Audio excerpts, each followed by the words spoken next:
नमस्कार। मेधज astro channel पे मेधज परिवार और संस्कार में आप सबका स्वागत है।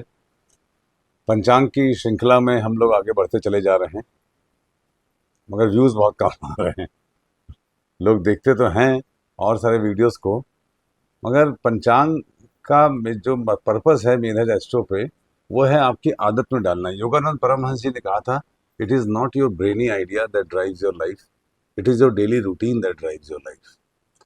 पंचांग को अपने जीवन का अंग बनाना, ये ही एकमात्र कलयुग में साधन है। कलौ ही रुद्र साधनम। कलयुग में रुद्र ही साधन है। वो रुद्र हैं जो वो पंचांग हैं। भगवान शिव ज्ञान के कारक हैं और पंचांग के 5 अंगों में जो रहस्य हैं, वो रहस्य धीरे धीरे धीरे धीरे जब आपके सिस्टम में आता जाएगा, आप उसको आत्मसात करते जाएंगे, तो आपको खुद यकीन होगा कि आपका एक नया जन्म हुआ है। मैं इस बात को बहुत स्ट्रांगली कन्वेंस करता हूँ और इस बात का बहुत ज़बरदस्त कायल हूँ। मेरे जीवन में भी परिवर्तन तभी आया और मैंने अपने जीवन को एक दिशा दे पाया जब मैंने पंचांग को फॉलो करना शुरू किया।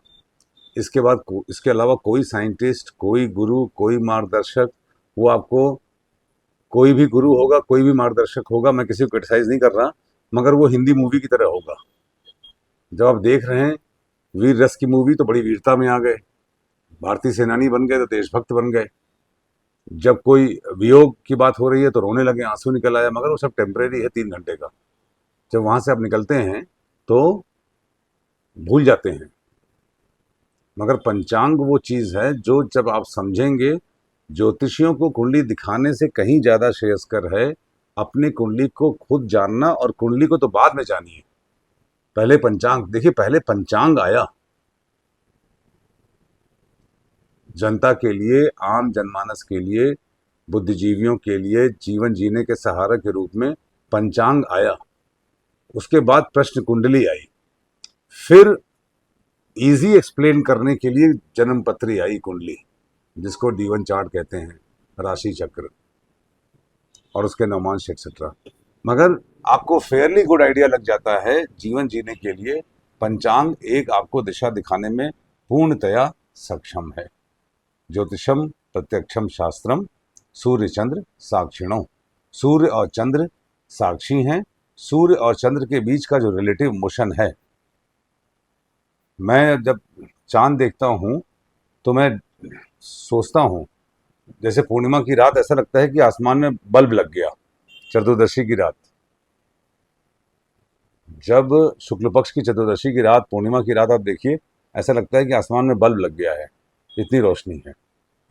सूर्य और चंद्र के बीच का रिलेटिव मोशन पंचांग के 5 अंगों का निर्माण करता है। हालांकि अंग हैं 17-18, मगर अभी हम लोग शुरुआत में स्टेप बाय स्टेप धीरे धीरे चल के पहले 5 पंचांग को सिस्टम में हम ले आए।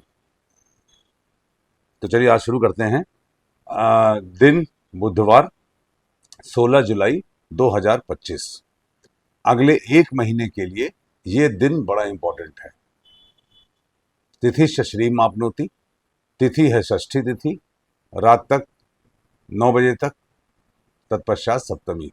षष्ठी एक नंदा तिथि है, शुक्र के अनुसार फल देती है, और हमारी कुंडली में जहां पर गुरु जहां होते हैं उसके अनुसार ये फल देती है। वर्तमान में शुक्र रोहिणी नक्षत्र के 3रे चरण में वृषभ राशि में अपनी ही राशि में है।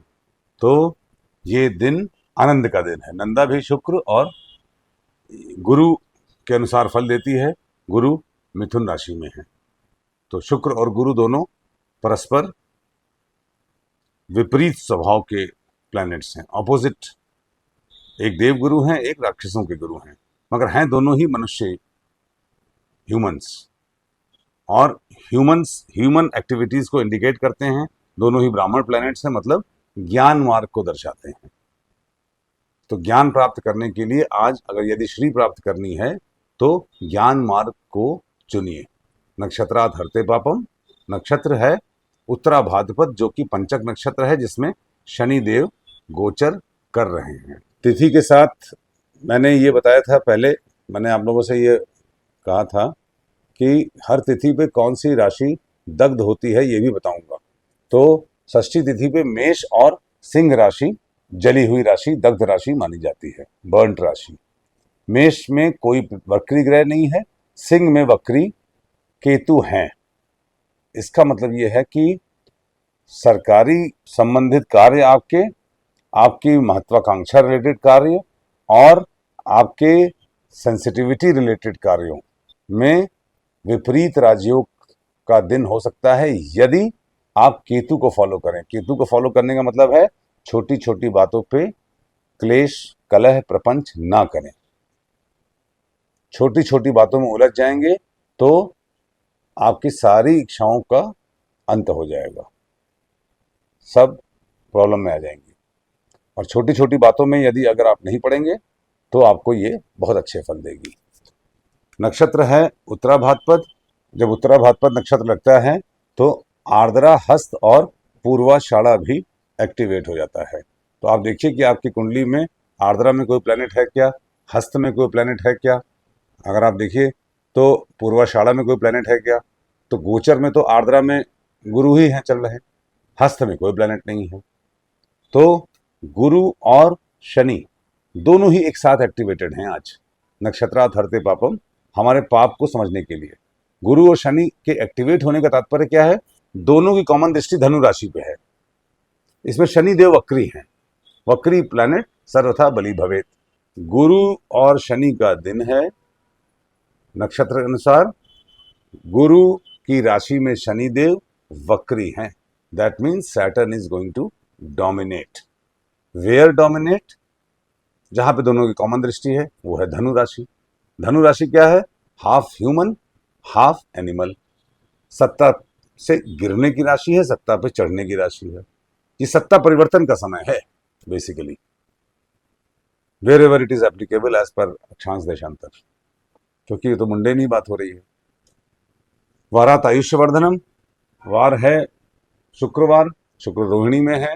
Rohini is not a good नक्षत्र फॉर शुक्र।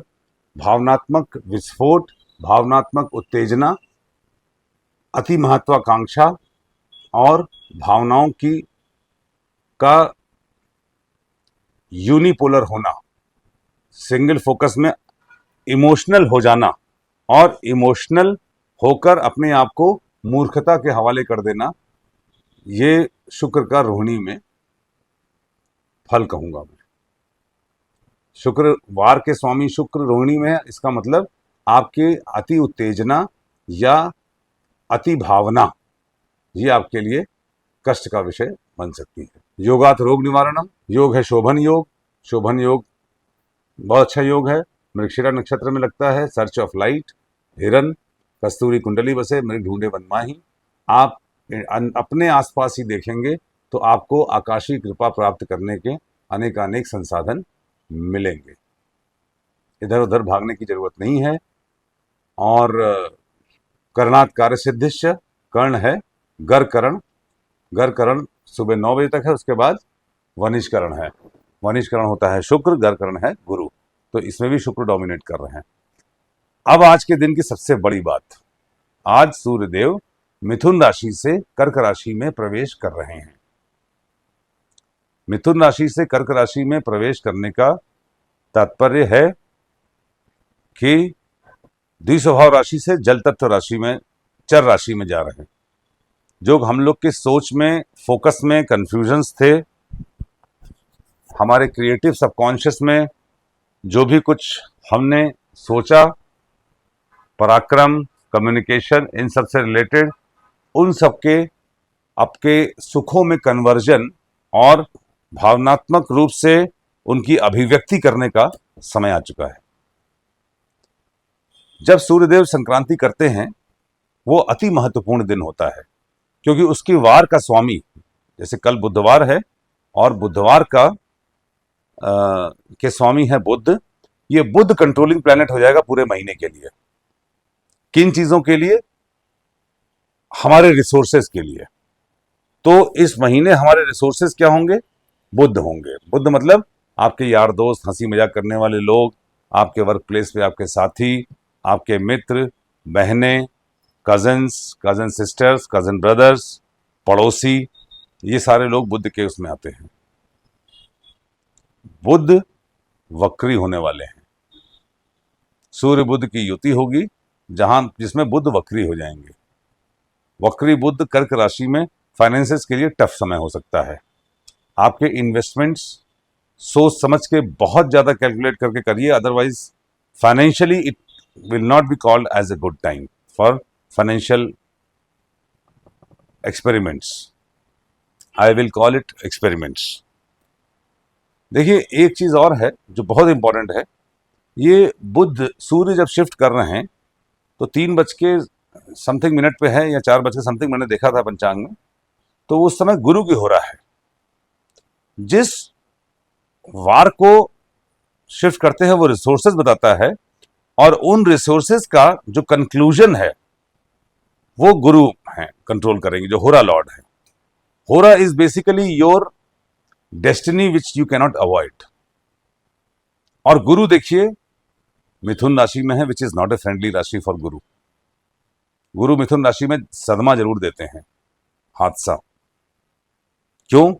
क्योंकि मिथुन राशि एक बचपने की राशि है। Jupiter doesn't want you to be childish, Jupiter always wants you to be matured. तो ये सूर्य गुरु की उच्च राशि में है, मगर गुरु स्वयं उनसे 12th हाउस में बैठकर अनकंफर्टेबल है। ये इंडिकेट करता है डेफिनेटली कि इस समय के किए हुए decisions can be bad decisions अगर हम उसमें ड्यू डिलिजेंस ना करें और पूर्ण रूप से उस पर विचार, पुनर्विचार, फिर पुनर्विचार ना करें। तो ज्योतिष का सहारा लेना हमेशा से एक समझदारी की बात होगी, क्योंकि सूर्य और चंद्र ही जब गाइड करेंगे और वही हमारे डेस्टिनी के स्वामी हैं।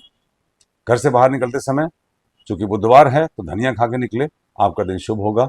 ये संक्रांति आप सबको बहुत बहुत शुभ हो। सूर्य अपने से 7th पे पूर्ण प्रभाव देते हैं और अपने से 6th को डैमेज करते हैं।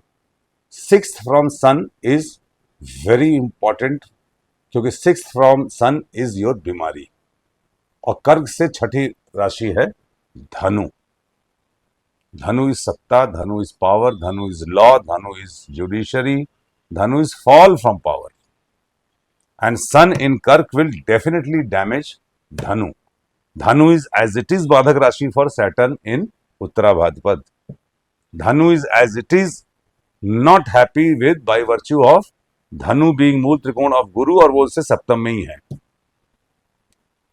तो सत्ता में बैठे लोगों का पतन होना, नए लोगों का सत्तारूढ़ होना इत्यादि घटनाएं इस महीने में निश्चित रूप से होंगी।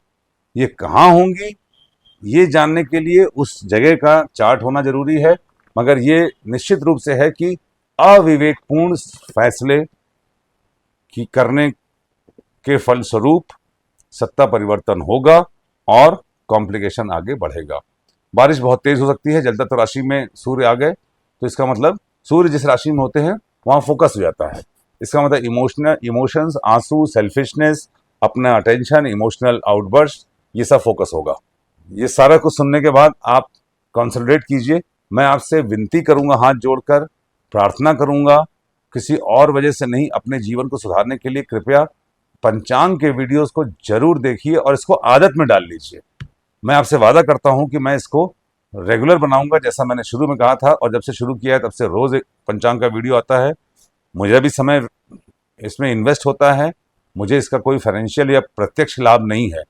सिर्फ ये है कि I want as many people want this world to be a better place to live. हर कोई खुश रहना चाहता है और खुशी के लिए हम लोग ईश्वर का सहारा लें और ईश्वर पंचांग के रूप में ही हमें मदद करते हैं। Thank you very much.